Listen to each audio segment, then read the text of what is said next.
Allez, ce soir au menu, petite galette bretonne hein, qu'un abonné nous a gentiment ramené. Donc on va les garnir. Hein.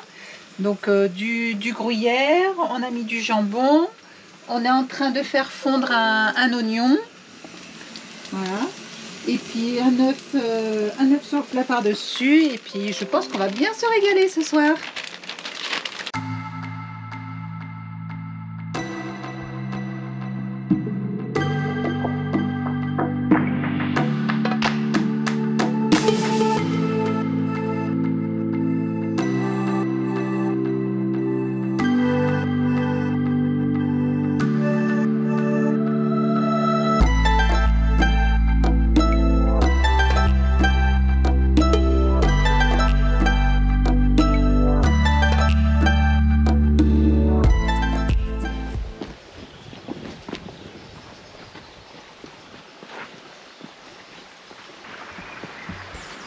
Aujourd'hui, on a quitté le brouhaha de ce week-end. Là, nous faisons une promenade vraiment tranquille dans la forêt de Brocéliande, qui en fait nous offre vraiment des paysages de légende.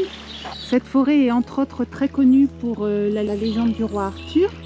Et on peut observer diverses petites curiosités, comme l'arbre d'or. Il s'agit en fait d'un arbre qui a été recouvert de 5000 feuilles d'or par un sculpteur. Et donc il a choisi un arbre qui représentait les bois du cerf en fait.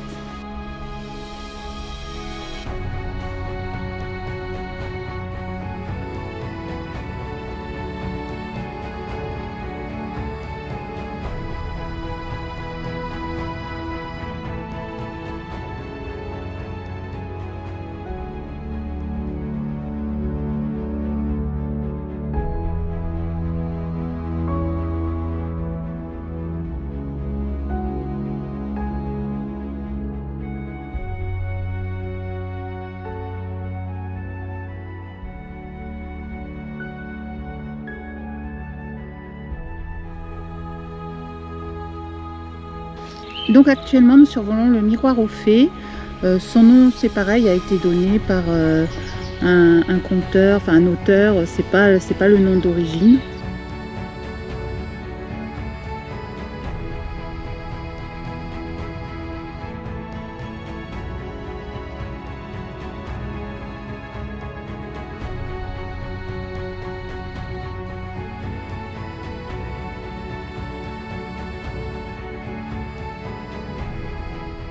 Nous nous trouvons actuellement dans le petit village de Tréorantec.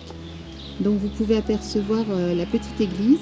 Et donc Tréorantec se situe aux abords de la forêt de Pimpon, donc dite la forêt de Brocéliande.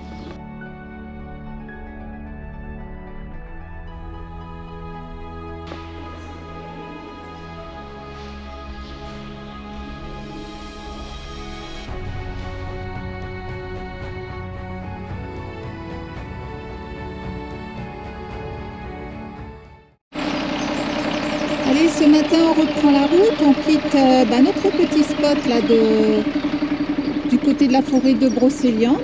Voilà, on va descendre gentiment sur l'Orient pour déposer en fait les drapeaux et banderoles qui étaient sur le festival. Donc on va les redescendre au sponsor principal du festival. Voilà, c'est la petite mission qu'on nous a confiée en partant. Donc on va la remplir, hein, bien évidemment. Et donc on va se poser dans les environs de l'Orient et on verra ce que l'on fait par la suite. Ça y est, on est arrivé au dépôt du sponsor officiel du Brest Van Life Festival. Et donc là, on descend tous les objets publicitaires. Voilà, là, les pieds des flammes. On a bien passé dans le camion. Voilà.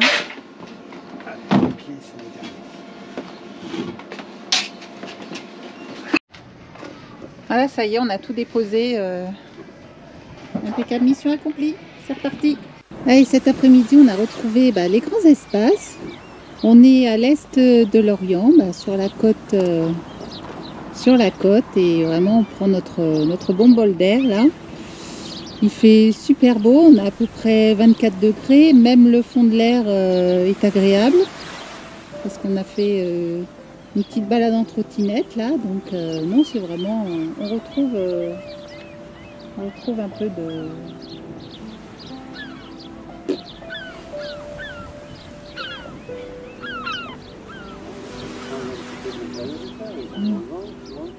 Ça nous change un peu de l'intérieur des terres et puis ben voilà, le fait de se promener, ben, c'est très agréable, accompagné par les cris des mouettes.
Allez, aujourd'hui on se fait une balade dans un village de caractère typique breton. Nous nous trouvons à Rochefort-en-Terre.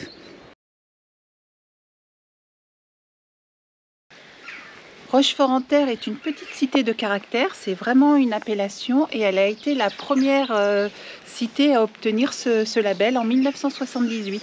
Alors ici ils vendent le kouign-amann, c'est vraiment une spécialité bretonne et Jean-Marc en est tombé amoureux. Ah ouais, t'as aimé ça?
Donc le village date à peu près du XIIe siècle. Le château du village a été détruit au moins 3 fois.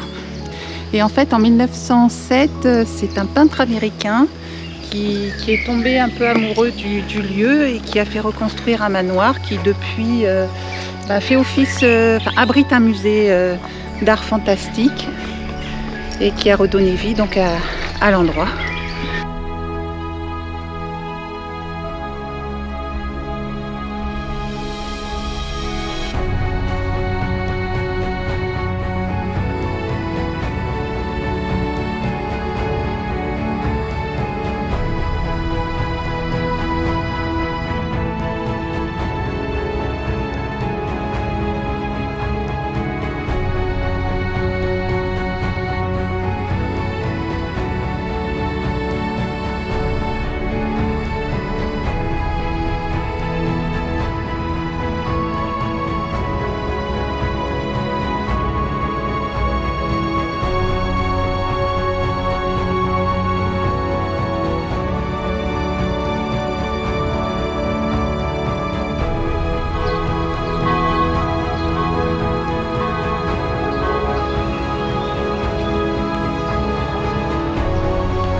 Allez, on rentre de notre balade. Un chouette petit village, hein. Ça nous a bien plu. Et on y a trouvé une petite spécialité. Des kouign-amann. Alors, c'est pas une spécialité de Morbihan, c'est une spécialité bretonne plutôt, plus précisément de Douarnenez, dans le Finistère. Et alors, j'adore. Une gâterie qui semble très facilement réalisable. Enfin, du moins avec très peu d'ingrédients. Il y a que 3 ingrédients. 35% de beurre, 35% de sucre et le reste en farine. Donc voilà, déjà c'est une recette qui est très simple à retenir. Donc c'est une recette à base de pâte à pain. En fait, c'est une pâte à pain avec un petit peu d'eau, de la farine, énormément de beurre et beaucoup de sucre. Mais c'est juste délicieux. Quand on croque là-dedans, parce que on les a fait très légèrement tiédir, donc quand on croque là-dedans, on a bien cette sensation du beurre qui te coule entre les dents, hein, c'est juste géant. Alors, du beurre salé, bien sûr, hein, autrement. Ici, les vaches, elles ont des pies salées, hein, c'est du lait salé hein, qui coule des vaches. Et, non, voilà, le kouign-amann, c'est la vie, hein, très clairement. Voilà. L'idée, c'est d'abord d'aller se faire poser des stents avant, hein, voilà, bien écarter les artères du cœur, tout ça. Il faut vraiment être en bonne condition physique pour manger ça, très clairement. Hein. Et puis, non, trêve de plaisanterie, c'est juste délicieux. Tiède, on vient de le faire tiédir. Voilà. On va pas en abuser. Hein. Voilà. Mais je vais en Moi, manger. c'est pas mon truc, hein, donc je laisse tout ça à Jean-Marc. Il y en a 2. Hein. Les 2 sont pour moi, du coup. Hein. Voilà, ça vaut la peine. Voilà. Merci Framboise, une fois de plus, hein, qui... Voilà, du petit cadeau de Framboise. Voilà. Gros bisous à vous deux. Allez, changement de décor. On est toujours au bord de mer, mais la côte est un petit peu moins sauvage. Donc nous nous retrouvons sur le site du cimetière de bateaux de Lanastère qui se situe à peu près à 3-4 km de Lorient. Donc c'est un site qui est actif depuis 1945 où les anciens tonniers à agrément à voile et sardiniers venaient finir leur vie ici au gré de la marée et du vent.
changement de décor.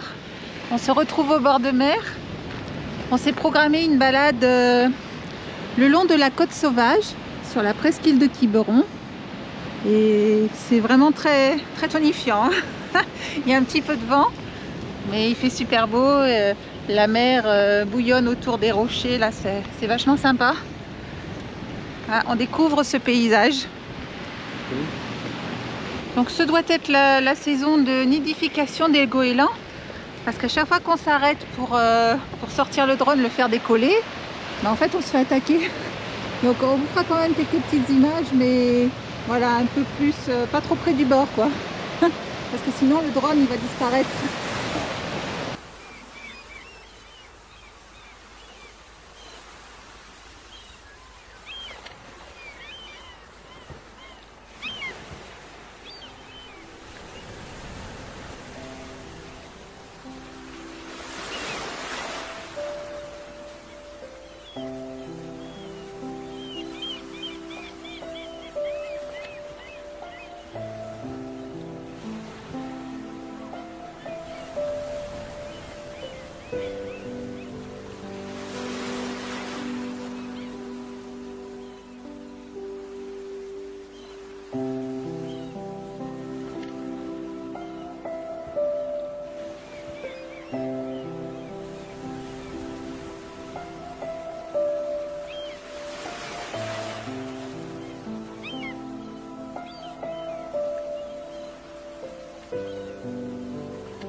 Alors on ne pouvait pas passer devant ces sites mégalithiques sans nous arrêter.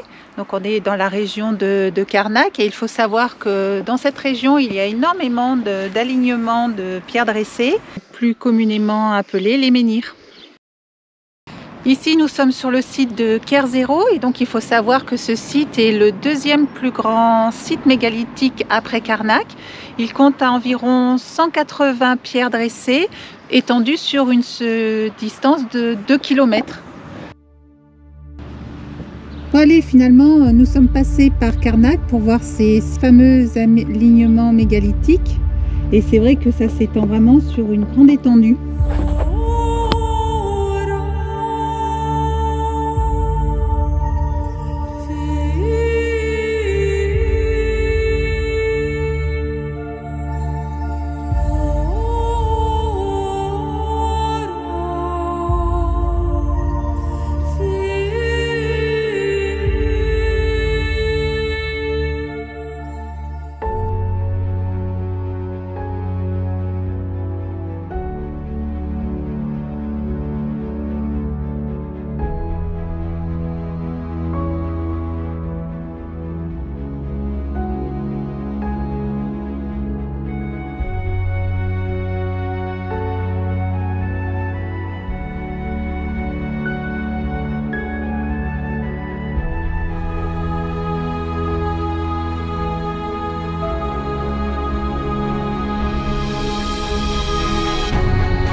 nous sommes actuellement sur le site d'un deuxième cimetière de bateaux. Donc celui-ci est beaucoup plus petit par rapport à celui de tout à l'heure. Et on peut voir que certains bateaux sont là depuis un bon moment. Vu l'état dans lequel ils sont, on voit bien que la nature reprend ses droits.